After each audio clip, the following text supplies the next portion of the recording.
Happy Diwali and welcome to Arsenal Above All. Well, to the delight of pundits and the agenda of losers everywhere, Arsenal dropped points for just the second time this season following an extremely frustrating game of UFC. I meant football at St Mary's this weekend. To discuss the 1-1 draw, I have Stephen Osakwe with me. How you doing, bro? All good. How's it going, King? Not too bad. And making his debut tonight, joining us is Daniel James. What's happening, my man? What's happening, man? Good to see you. It's like old times. Yeah, on block one after the game. Old school. Yeah, man. Yeah, good stuff. So another difficult to swallow away performance to Southampton. After an energetic start, it looked like it was almost like the Leeds game, certain elements of the Leeds game again. In that second half, Daniel, I'll go to you first, man. What was your overall take on the performance? First of all, it was hard to watch second half anyway. It was hard to watch because you can see that the energy level has dropped. I don't know if tiredness is a factor, but the second half felt like watching that Leeds game again. It felt really uncomfortable. It felt like we were. When we did concede, it was coming, and it felt a bit doom and gloom, to be honest. It just felt like we were going to go on and lose it. We were losing balls all over the place. We were losing the second balls. There was just no glue in the performance in the second half. It was a pretty dreadful second half, to be honest. I'm actually pleased we actually came out with a point in the end because everything was against us, to be honest. The ref, the way we played, That was kind of my brief take on it, really. Yeah, we'll go into the obviously the man in the middle a little bit more, and obviously try and nail down what we think the reasons were for the drop off again. But Steve, yeah, you pretty much on the same lines as Daniel and myself, or what was your views on that? Yeah, pretty much the same as Daniel there. I said again before, we don't go to Southampton in recent years and get much change when we're there. I think before the game we had won 2 in 5, and now that's still 2 in 5 with 1 draw. So they beat us more times than we beat them at their ground. It's been difficult for us to go there in recent years. Performance the first half, we just needed to be more clinical, and then anything else subsequent from that means that we're not talking about it as much. I'd always still mention certain things, but we're just not talking about it as much. But we just weren't clinical enough. And then in that second half, as Daniel said, the level dropped. I think that is to do with tiredness. Again, we're playing a game every 3 or 4 days, and when you've put a lot of effort into the first half to try and kill the game and try and get those couple of goals so that you can take your foot off the pedal on the second half, it is difficult to get that momentum back up again. And we were against it. Southampton came out, changed their formation, were organised, attacked well. They looked dangerous, had a lot of set pieces. We got sloppy with our passing in the end. I saw Partey must have dropped about 4 passes in about 15 minutes, and I was just like, okay, this isn't usual. We were, as Daniel said, we were lucky to get away with a point at the end. But yeah, if you don't win, you draw. So yeah, I mean, I think for me, the start again, it's the way we've started games, especially away from home. We've always started on the front foot, which is good because there's been many times where we've watched Arsenal over the last couple of seasons where we just haven't started at all. It's just like we've just been so lethargic when we react to things. We maybe go a goal behind and then we start to play a little bit. But I thought after Xhaka's goal, we still were. That was after 12 minutes, right? So I think that was the first goal they were saying on TV. Arsenal and Southampton hadn't conceded a goal the first 15 minutes. There were the only two teams in the league that hadn't done that. So Arsenal obviously scored 12 minutes in. We still had loads of chances. We had a couple of chances there, and I just obviously we'll talk about the incidents now. Obviously, which was the first one, which was Gabriel Jesus getting absolutely mauled by their centre back. That was a blatant penalty. I don't understand how you can look at that on VAR and then say, that wasn't a penalty. He literally, from the time Jesus turned him, he didn't let go of him. He literally, sometimes the defender touches a player and then they like that, and they, because they know that, oh Christ, I've got my hands on him.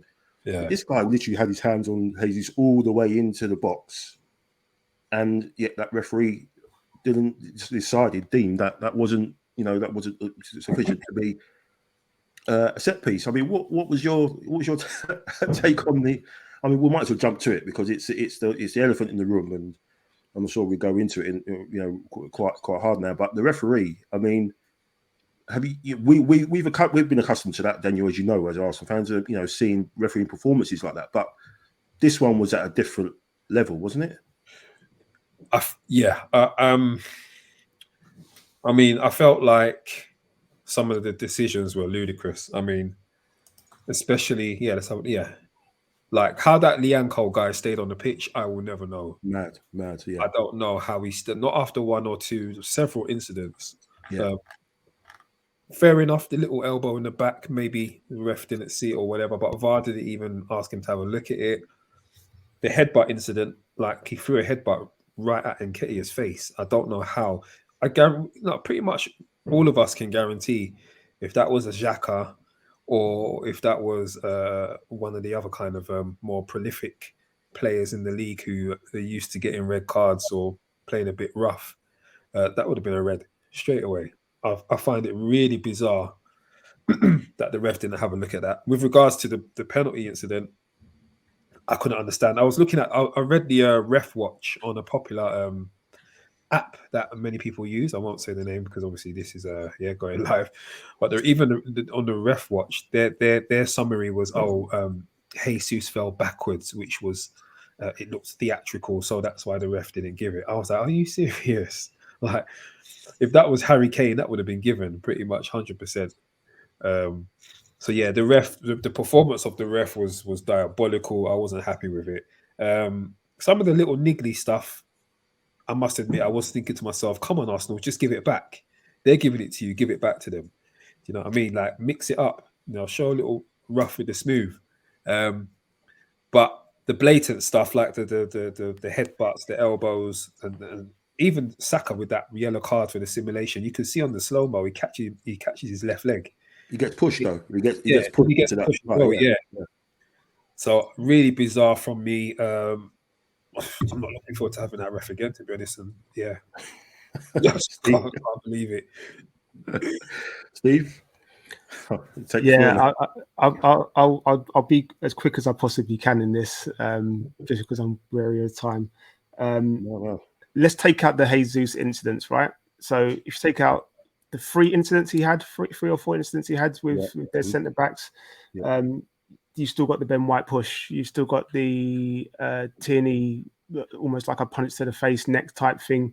The Saka one, you can go. Sometimes they're given, sometimes they're not. But it's definitely not a yellow card. I mean, as Daniel said, if that's Harry Kane in that situation, he gets a pen. Definitely. Do you know what I mean? And all the pundits are there going, oh, that's Harry doing well to use his body well to win a foul and win a. It's as someone said earlier, we could go on about it and go on about every decision, and we got nothing from the ref. The only consistency from that ref was that he consistently gave us nothing. So he at least he was consistent. Do you know what I mean? So it was difficult to watch because your first part of the brain is going, we've missed some chances here. This is going to cost us. And that's ultimately it. Like we've missed some chances. We've not taken our chances to put this game to bed, and that's going to cost us. And you're hoping that it's not going to cost us. It's not going to cost you a loss. In the end, we were lucky it didn't. But then again, you when you look back and you analyze the decisions as you were going through the match, you're going, why is that not a free kick? Why is that not a free kick? How's he got away with that? And you're there going, and if it's that guy on the screen now, he gets called. And he had one foul on him. Martinelli had one foul on him. Saka had a couple on him. Jesus had a couple on him. And like I said, if it's one or two, like I said, even if you take out the Jesus ones, all of those ones alone, you still got about 5, 6, 7, 8 more. So, like I said, he consistently gave us nothing. If we were more clinical, we win the game. It's pointless. It's just mind-boggling that we have to go on player reputations, and then when people do that, you get players like Son, and people go, "He's not that sort of player," and you go, "Yes, he is." But that's the thing, isn't it? That's the thing that referee will ref whatever game next weekend, and those, let's say, half of those incidents will happen again. Like so, the defender will be all over a striker. Someone will get taken out, with an elbow, leading with an elbow. And that same referee will give that free kick for the defender climbing over. Will give that free kick or yellow card for that defender that's gone elbowed in. Won't book a player for supposed simulation in the same sort of situation where he's been, So then you ask the question: why has he given that? What is the fundamental reason why he's given that decision, when we all know next week or the week after those exact same situations will come up, and they'll judge it completely different when it shouldn't be the case? Because if you've made your bed, you've got to judge like that throughout the whole season. There shouldn't be no sort of different type slant or different way you're. Isn't that meant to be? It's not meant to be like. Obviously, you've got players that have reputations of simulation or whatever, but I'm sure aren't referees supposed to just judge the game as it is, without having any preconceived notions about who you're playing against? Because a lot of people, yes, we miss loads of chances. Yes, 100%. It's not all on the referee, but people seem to forget that referees can influence. That they really have a massive influence on the game. Arsenal should have gone in at half time, potentially 2 players, against 10 men, because that defender would have given away a penalty and he would have got sent off because he was a last. So that's 2-0 against 10 men. But people don't want to look at that. They're going to say, "Oh yeah, we missed chances." Yeah, but if the referee did his job, 8 referees probably you could have chosen would have given that as a penalty. So that's us 2-0 up potentially against 10 men. Then the guy does what does what he does. It's just, for me. I've always said, as long as there's no transparency, as long as there's not going to be any accountability, so they can do whatever the hell they want. They can make whatever decisions and get no comeback from it. That guy, or when they do badly, they go to League One or League Two, whatever, for a game or two, and then they come back and they probably get the showpiece game of the Premier League that weekend, and then that's it. You don't hear anything else about it. So, for me, that, not a conspiracy theorist, but that stank, man. There was something wrong about that officiating. Really, really, really wrong. But anyway, let's go on to just to add one more thing to that. Like I said, the strangest thing about even afterwards was there was just like a media blackout. Like none of those incidents happened. I noticed that's crazy. Like that's it. None. I expected it on Match of the Day because they never pull up anything. But there was nothing. There was absolutely nothing. And fair play to Arteta when he came out, and Ben White, who does fantastic interviews, by the way. They were just like, look, it's down to us, blah blah blah blah blah. Ben White's interview was more on point and more just blunt. It's just like, the guy was saying to him, it's a tough physical game. It's like, it's just a game of football, mate. So I've been playing this game for years, and it's no different. We do the same. I kind of get it. I think Arteta's view on the whole thing was probably, guys, don't go out there and give them an excuse as if to say, it was the ref or anything like that. Just go out there and just say, hold your hands up, it was our fault. So it was our fault. That's that.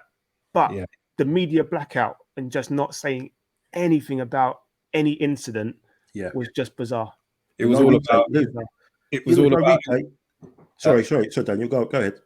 No, you're right, Steve. It was all about was Lloris fouled for Callum Wilson's goal, and it was all about what was the other big foul that happened? McTominay on the Chelsea. Yeah. It was all about that. It was about them to dominate. I didn't see. Oh, I actually searched for Lianco or anything. Nothing. Nobody saw nothing. it. Yeah. I was like, wow. It was the same. It was the same with United game as well. So all the fouls McTominay did. Yeah. Nothing. Absolutely nothing was said. Yeah. There was no replays of. I don't think there was any replay of the Ben White incident when he got clipped. There was no replay of Tierney getting chokeslammed, like in the box. There was nothing. But they kept on showing replays of when Tierney ran the ball over the line and cut the ball back for Odegaard. They must have showed that about 7 times. Yeah, there's definitely, we know there's an agenda there, against the club, it's gonna continue. Even if we are successful, they've always dumb it down. Say, there's a reason why, whatever happened. But in terms of obviously talking on the chances that we had, Nketiah and Vieira came on second half to try and get something from the game. I was a bit confused about the Odegaard switch because that came with about 10 minutes to go. And if you want someone on the edge of the box to sort of pick something out of thin air, you want it to be him because obviously he was the one that set up Eddie for that chance, that really bad miss he had. Yeah, that was a terrible. It's a terrible miss, and he was going wide as soon as he hit it. So he took a deflection. It was going wide before the guy deflected it anyway. But that chance he created for Jesus when he linked up with Jesus in the first half when he scooped that pass. If you want someone on the edge of the box when the team is sitting in deep in the low block defending the lead, you've got someone like him on the edge of the box. We know he isn't the greatest, the most powerful shooter, but he's got that eye to find that pass to just break people through. He's done it loads of times. So I was surprised that he took him off. But is the fact that those two came on and didn't really, do anything or have an impact in that instance, especially when they've got minutes in their legs. It's not like they're coming in and out from the cold, Daniel. I mean, it's not like these guys have had minutes. So is it a worry? Is that a reflection on maybe the squad when the demands are getting more and more higher? Yeah, that maybe these guys aren't going to be able to hit the level that we need them to maintain that to get obviously the wins and the performances. I mean, I think first and foremost they're coming into a game where we weren't exerting ourselves physically really. Southampton were basically bullying us and we're getting away with it.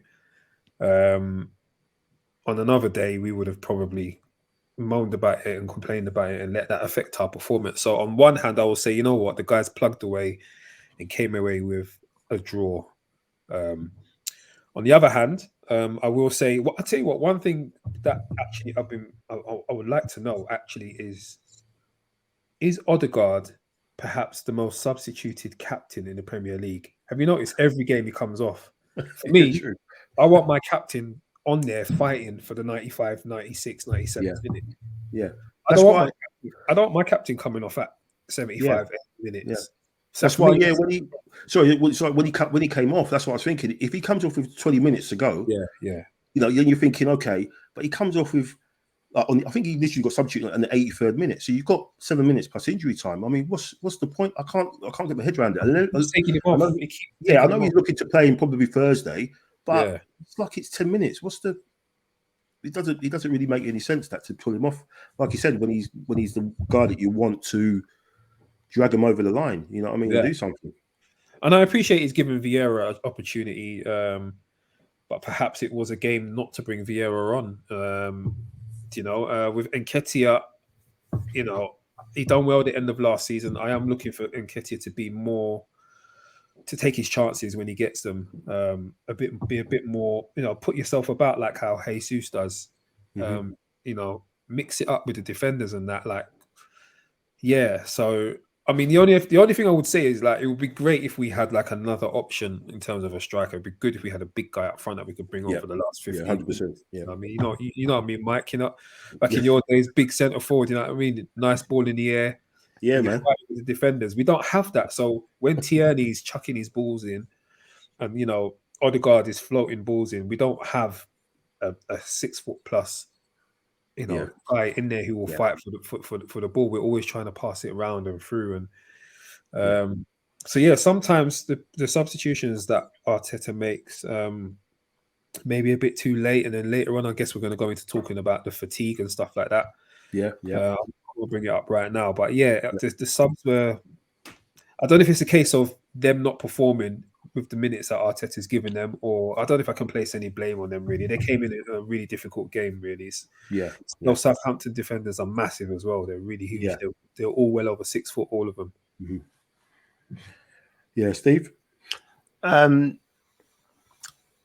give Vieira a bly. He's already said he's been at the gym trying to bulk up to cope with physicality. So his diet would have changed. His training individually would have changed. That does have an effect on players when they're playing it. I know people say, well, it shouldn't do, but it does.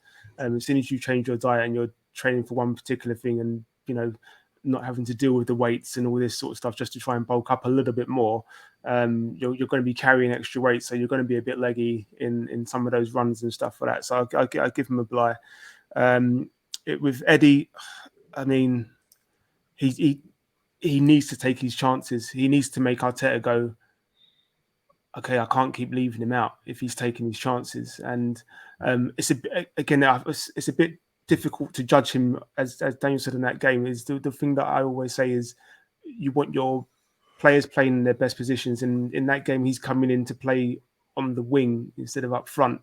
It probably would have been better to stick Jesus out on the wing and stick Eddie up front. Switch that around so that Eddie has that thing, because when Jesus missed that 1-on-1, I was there going, Eddie would have scored that. Like Eddie would have hit the back of the net. Jesus took his foot off the pedal and just got a bit lackadaisical with his finish, and all of a sudden Elanusi, or whatever his name is, has got back to make the tackle, and it's a great tackle.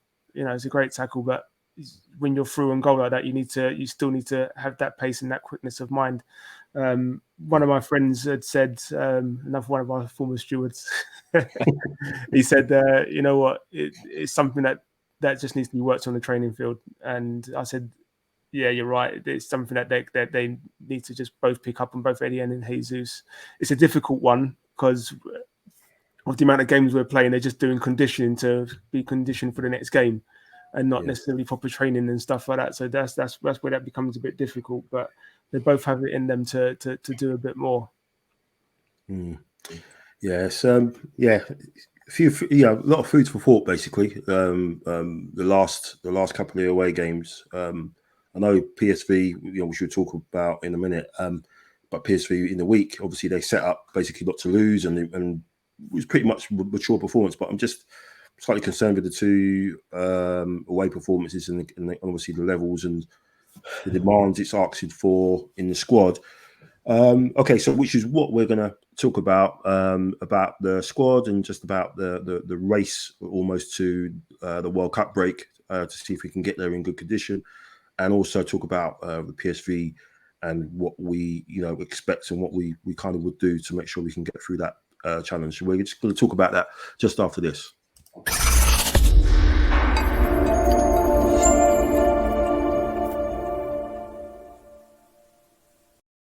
So, Steve, we talked about obviously the squad and everything, and the fatigue and what have you. Would you obviously against PSV away on Thursday? Would you go in with those two to start? Obviously, Vieira and Nketiah, or would you play Odegaard? Obviously, knowing the importance of the game and maybe just trying to lock it off a bit with the security of having someone who can keep the ball and pop it about. I think Arteta will stick to his guns and just stick with Eddie and Vieira. I mean, they've played pretty much every other game, so it makes sense to stick with them. And again, they need the minutes as well. It's a balancing act. Like I said, Arteta never goes out there and just says, "Get a draw." He's not a Jose type manager that says, "Oh, just get a draw, don't lose the game," sort of thing. Yeah. Again, people always talk about Jose was going, "Oh, but he's got, he finds a way to at least get something out of the game." That's because he's got, although he won a lot, that's a loser's mentality. Like, don't lose the game. Arteta, Wenger, Pep, Sir Alex was always win the game. That's why they had more wins and losses to their names than they did draws. It's that high risk sort of game. So he'll go there and say win the game. He'll start Vieira, rightly so. He'll start Eddie, I think rightly so. I think he will try and give Odegaard a rest and maybe bring him on for Vieira at some point, depending on how the game goes. But because PSG has to come out PSV has to come out and play, it will leave gaps because they have to win. Yeah. We don't have to win. They have to win. So it should leave gaps. And those are the sort of gaps where I'm expecting players like Eddie, maybe Nelson if he starts, and a couple of others to exploit and actually do some damage. Cool. Daniel, what do you reckon? I think maybe the reason he maybe pulled Martinelli quite early was possibly because I think he's going to put him on and start him in PSV, because when he came on last Thursday, he looked like he really was on it. Again, that's the difference. He came on, really impacted the game. I think again, as Steve said, they're going to have to come out. They have to try and win the game. That should leave spaces on the counter. And again, we can open teams up with our passing, but I think we've scored a lot of goals, with the fast transitions and counter attack. So I would go Martinelli. Would you, or would you go along with maybe Nelson? I'd take him, but to be honest with you, I'm looking for Marquinhos, Nelson, and then Nketiah to start. Mm-hmm. We're on 12 points. PSV are on 7. Yeah, we don't have to win it. Some of our boys are looking absolutely shattered. There's been so many games this month. I think Saka, in my opinion, Saka should be left at home. Yeah, give the boy a rest, and Jesus as well. Yeah, I think them two have played some of the most minutes in the squad. They look battered. Yeah, I don't know if it's a conditioning thing or they've played a lot of games, haven't they? These are fit guys.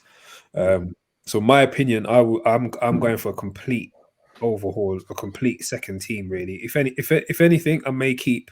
Obviously, you've got to keep one of the centre backs, and maybe Xhaka. Xhaka seems like he's really fit. Yeah. So if anything, I'm just keeping Xhaka in the middle and Gabriel at the back. The rest of them can all swap out. We've got to see what the other boys are made of. Nelson, Marquinhos, Vieira, Lokonga. Give them a run out. Let them play, man. Give them a sense of responsibility. Otherwise, we're going to burn out our regular starters. That's what I think. Yeah, I think of all the games, I mean, you don't want to lose a game, but this is a game that you could probably look at and say, okay, we could take a negative. I'm not going to say it. I'm not going to say I want us to lose, but if there's a game that obviously we've got looking forward, we can probably take a hit in this one, knowing that we've got the Zurich, and we can go strong, semi-strong in that one, put them to bed, knowing that we've secured that first spot. But obviously, we as Steve has said earlier, if you can't win, just make sure you don't lose. So a draw out there will be fine. Absolutely, we'll take that all day. But you're right. I think we said it a couple of pods ago that he's got to trust his squad. This is his squad. He's not got the excuse of this is Emery's squad, this is Wenger's squad. This is his. So if you're the one who's worked with diligently with Edu to get these boys in, you've got to trust them. You've got to put them in these situations and see if they can sink or swim. You know what I mean? And I think I would like to see obviously Vieira have a game again, because probably in Europe he's going to have a little bit more time and stuff, especially again with the space that they're going to have. But someone like Martinelli, I would definitely have, and Xhaka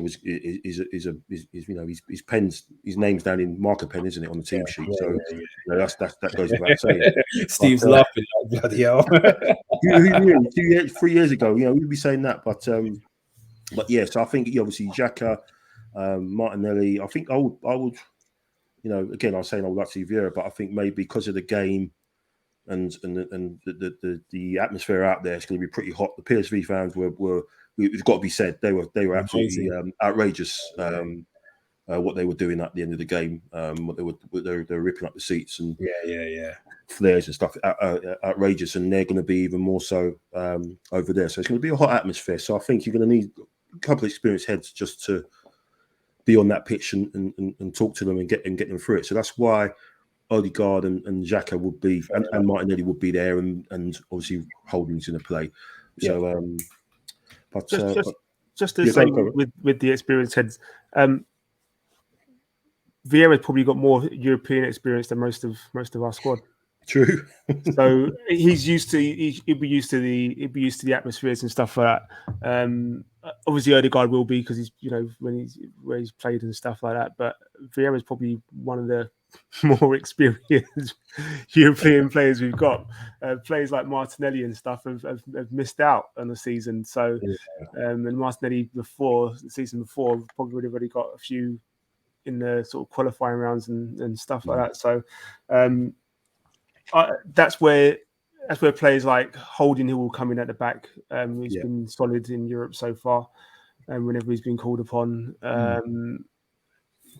I'm assuming he's going to play Tierney at left back, because he's not playing Tierney in the league, which is bizarre. And Xhaka, like I said, he's got the experience. He's, as we said at the end of the last pod, Mike, he's always available. He's always available. Yeah. And I think that's a good example for the players around him to sort of try and get to that sort of level of consistency in their playing. Arteta was saying this week that, the top players are playing 70 plus games a season. Yeah. When you count the internationals and the cup games and stuff like that. So, if these young guys want to be at that level, then they've got to expect to play that sort of game, that many games per season, which is why we're seeing a lot more of Saka in Europe. And he's more than happy to do it, because he just go, I'm cool, I'm fit. What's your take on that though, guys? Because do you see that as it's like a gauntlet thrown down? Because is he trying to say, don't come to me telling me that you're tired, because the top players have to do that, or is he trying to cover himself if that level drops? Because then you can turn around and say, well, it's because you obviously guys don't want it enough or not good enough. I mean, because yes, you want to have players play 3 times games every week, but even City rotate as well. Haaland sits out, Champions League game when they drew 0-0. I think he might have come on last couple of minutes, but even they rotate. So I don't know if we're in that position yet to be actually burning these guys out and run, and without this rotation. And I don't know I felt that was a bit weird, a weird take from him. I don't know what you guys thought. It's quite a weird thing to say. I thought you wouldn't have heard Wenger say that.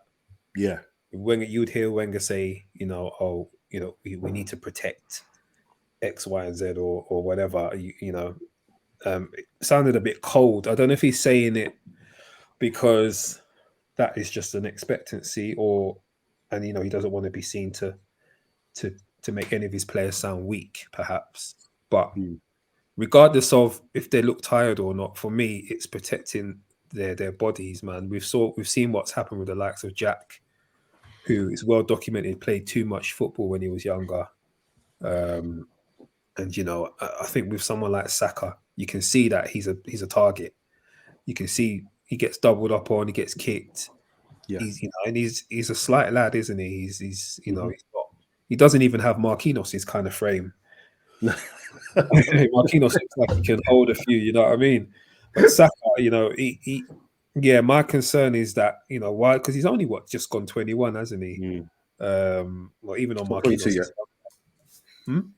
Just saying he's not 22 yet, but he's just gone 21, I think. I would like to see us look after him a bit more, kind of like how City did with Foden and other teams do with their young stars. I would just like us to use him a bit more, not sparingly, because he's one of our best players, but just to have a bit more common sense about how we use him. Like, does he always have to stay on until the 95th minute? Can Nelson come on sometimes for the last few minutes? But I think that speaks volumes of Saka, because obviously now he's put himself in a position where he's one of the most relied upon guys in the squad. And for that reason, he can pop up with an assist or a goal at any time. So it's a credit to him at the same time. But at the same time, like, I'm there every game. Every time he goes down, everybody's like, "Oh, Saka, get up, Saka, get up." And that's how we are now, because we can see that he's playing so much and he does look tired. He does. Like, sometimes, maybe for Southampton, could he have started somebody else and brought on Saka for the last half an hour to run at him? You know what I mean?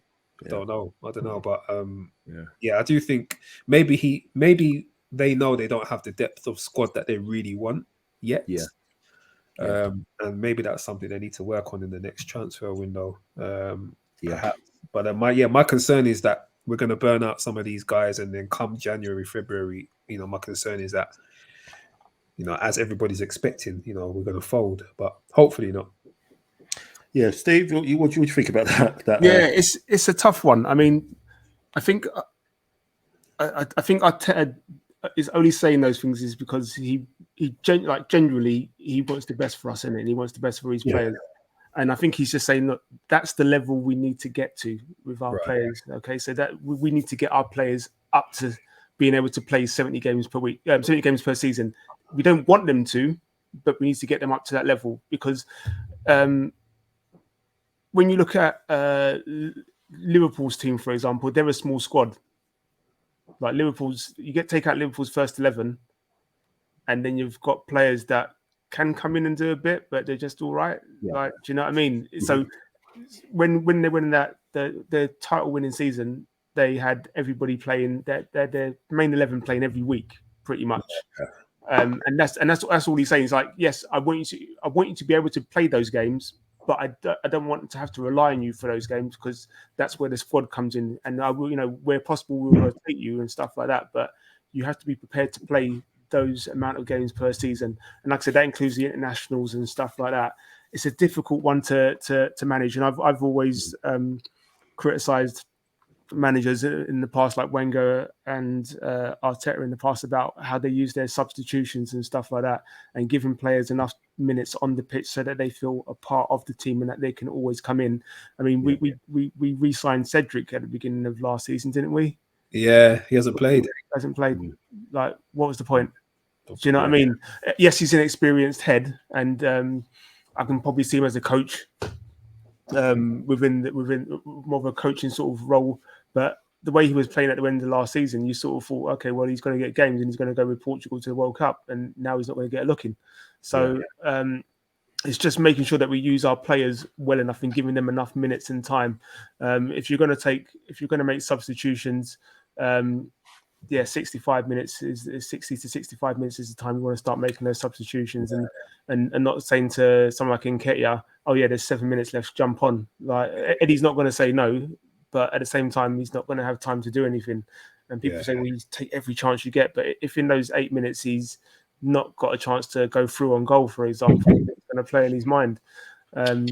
So as long as we use our squad bit, I think January it'll be difficult to sign players. It always is. I'm not expecting anything, to be honest. Maybe one or two if we're lucky.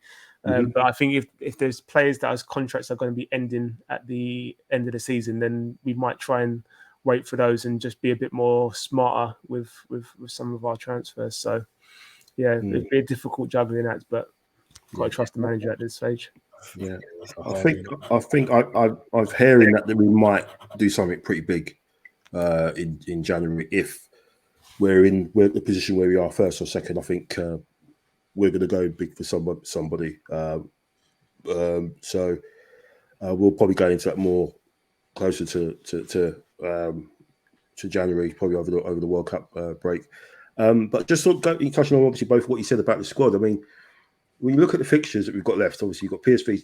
There's probably 3 games there out of that lot, which he really has to, he can load up and play his strongest teams in those games, and the others he can pretty much not throw them, but he could, the Brighton game, obviously that's a League Cup. He can play loads of kids in there, Nelson's, Marquinhos, that's fine.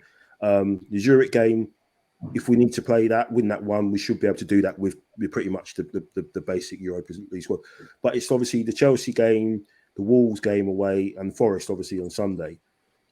You go full tilt on those ones, and then you have the luxury to then between that, to rest out. So really, it's almost like a race against time. It's like a clock ticking. We've got to try and get to that World Cup break in as good position and capitalising where we are on the start we have as much as we can. Yeah. But if he's not doing the rotations and doing things as we hope he can, we might get to that, let's say, Chelsea game, and we're literally we could be in a little bit of trouble, because that's the one, isn't it? If we can go to Stamford Bridge and get a result there, that sets us up really nicely for the resumption after the World Cup, doesn't it? Yeah, I think so. I agree with you, Mike. I think the games in between the league games, I think we need to rotate the heck out of it. Yeah. But I want to see, like, we got PSV on Thursday. They're going to be up for it. We know that. Their press was quite, even though their fans were a nightmare, their press in that game was quite impressive. Being at home, they're going to be up for it. Their fans are going to be up for it. So that will be difficult. But really, Forest have just had a brilliant result against Liverpool. Yeah, they're going to be up for it. Do you know what I mean? They're probably going to strategize the heck out of that game. Yeah. Try and nick a 1-0 or something like that. You never know, but they're going to be up for it. And exactly. We're going to need our boys fully focused and up for it, because if you look at the last 4 or 5 games, I think it's the last 4 games, we've only scored 1 goal in each game. And 3 of those 4 games have ended up 1-0 to us with, let's be honest, pretty dogged performances. Yeah. Now, while I'm happy to see 1-0 to the Arsenal and winning ugly, there's only so long you can get away with that for.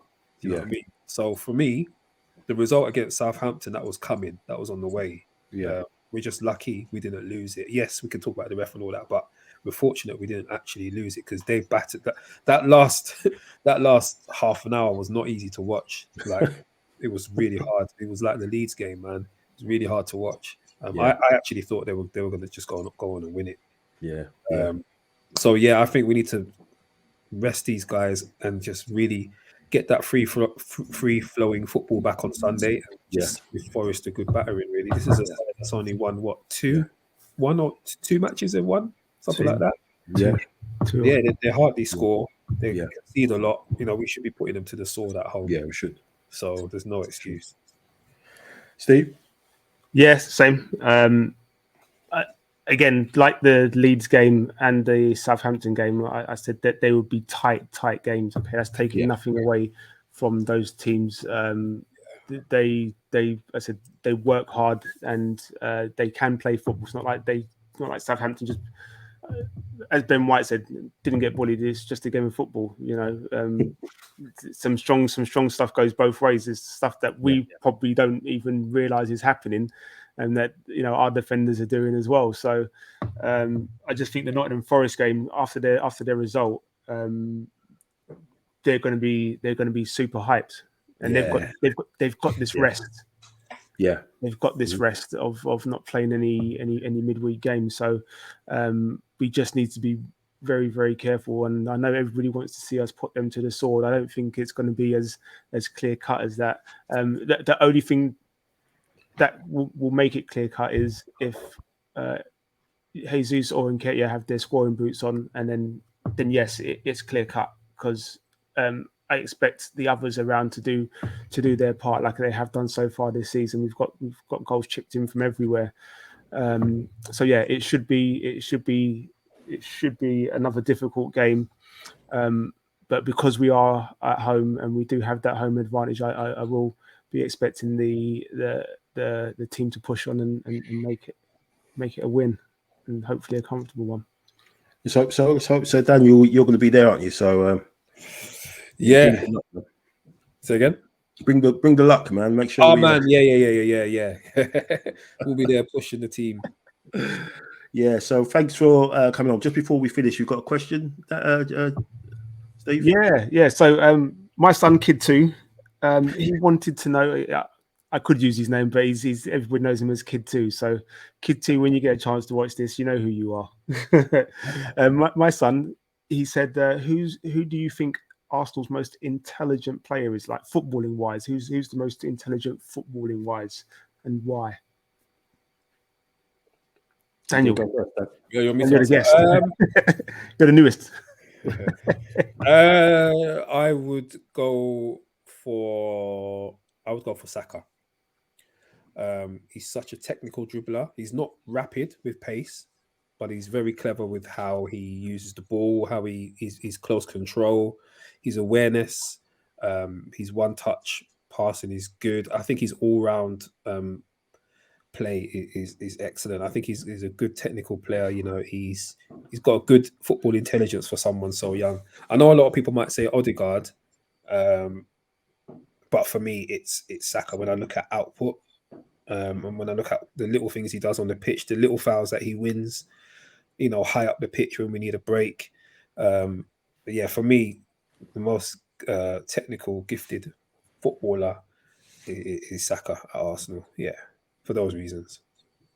Yeah, I would say Odegaard, mainly because he's captain. Obviously, he's captain for both club and country. You know, he doing what he's done at the age he did it, 15, breaking through, and yeah, he's literally in some cases like another manager on the pitch where he's directing traffic and stuff like that. And yeah, some of the passes and everything. So I would say his awareness and the intelligence, awareness of space and everything as well, and some of the passes he's done. So, so I would say him. I think also I'll give Ben White a shout. I know he's your boy, Steve. Ben White as well. I just think the way the guy he can play multiple positions. I mean, I would love to see him in a DM role. I would love to see him play defensive midfield in front of those two, because then all of a sudden you've got a free. When we break, you've got a free at the back if you can transition. But I think he would be amazing there if we were in an emergency and Partey was injured for throughout the season. Let's say I think you can play Ben White there, and he's able to pop a pass. He can make progressive passes like Partey does as well. So I think he would be a great shot. I think he's got the game intelligence because he can play in multiple positions, and you can just see the way he talks to people when he has his interviews. You know, the guys he's like his IQ's up here. The people that are asking the questions are down there. He just he ain't got time for them, man. So I would say him. But yeah, Odegaard and just a push White. Can I ask a question? Do you think? I mean, I love Odegaard as well. He's a very good technical footballer. Do you think, in order for him to go to that next level, we need him to have the same kind of captain's influence in terms of technicality, the way he plays the game, the way he conducts the team, like Fernandes does for Man U? Did you watch the game, Man U versus Spurs? Yeah. No, Fernandes, he was amazing. He conducted the whole team like he was a conductor of an orchestra. I'm looking for Odegaard to have that kind of level influence in terms of not only just goals but assists and passes leading to successful phases of play where we're scoring. I think that's just the only slight thing that's lacking with Odegaard. But yes, great technical footballer. But I do want to see him have that kind of Bruno Fernandes kind of influence. Or am I being too harsh? No, I think you're right. I think he does hit that influence at certain times. He does it in spells, doesn't he? But he hasn't. You're right. I don't think he's dominated the whole game. But I think he's, again, his age and everything. You're probably looking at that aspect as well, and the team around him as well. They're quite young. Obviously, Fernandes he's got a lot of experienced heads around him as well as that. But no, I can see what you're saying. I think he's just going to grow into he's his first season as proper captain. Yeah, so I think he's going to grow into that and become integral, obviously, as we move forward. Go on, Steve. Answer your boy's question, man. Okay. Yeah, I was going to say Ben White.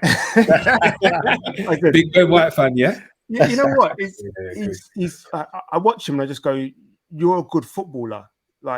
And by being a good footballer, it means that you're intelligent naturally. So when you see him play at centre back, last season when you saw him play at centre back, you just thought, okay, nothing phases you, innit? So you read the game well. You've got good turn of pace. You got good recovery as well. And then you shifted out to right back, and you go, "Oh, I'm not sure about that." And then he plays, and you go, "Oh yeah, he's a decent right back, isn't he?" But it's because he's a good footballer. And as Mike said, he could play DM, and he'd be a good DM because he's a good footballer. You could stick him in. You could probably stick him up front, and he'd probably still do all right because he's a good footballer. I think his intelligence is good. I do like Saka as well. Again, as Daniel said, it's the little things that you don't always see. And this is something that I said in one of the previous podcasts that my nephew, who plays as a winger, said. What I said to him was, if you watch Saka, he's out on that wing. Okay, that's where he wants the ball. And as soon as he gets the ball, as you said, Daniel, he's got two people on him. It's two people, minimum two people. They double up on him. and that just creates space and havoc. And more times out of 10, when people are getting too close to him, he'll either try and dribble through or he'll pass. But he usually picks the right option. Sometimes it doesn't always work. Of course, that's with every single player on the planet. But the majority of the time, he's making the right decisions. He's making those right decisions, and he's forcing play. And for that reason, I'm going to say those two. I like Odegaard, and I think Xhaka as well. You can add his name into that because he's very intelligent. Of course. But yeah, I'm going to say Ben and Saka. Cool. No, great question, man. Yeah, keep them coming in. Keep them coming in, man. That's really good. Thanks for your time. I'll always say that. Thanks for your time, boys. Thanks for your debut appearance from the man at the bottom there. Thank you so much. It's good to catch up with you. It's been a long time. Yeah. Thanks for watching. This will be up in a bit. Hopefully, we'll be back on Thursday to chat a bit of chat after the PSV game, and obviously back next week after the Forest game. So thanks again for watching. Please like, subscribe, and share if you like the content. There's a lot more to come. All that's left for me to say is I've been Michael Dion Harris. He's been Stephen Osakwe. He's been Daniel the Charmer. James. We'll be back soon. Thanks for watching again. Up the Arsenal, and let's go. Let's go. Put those questions in the comments, people. Let's answer them. Let's do it. Thanks very much. Cheers, guys. See you later. Right. See you in a bit. All right. Bye.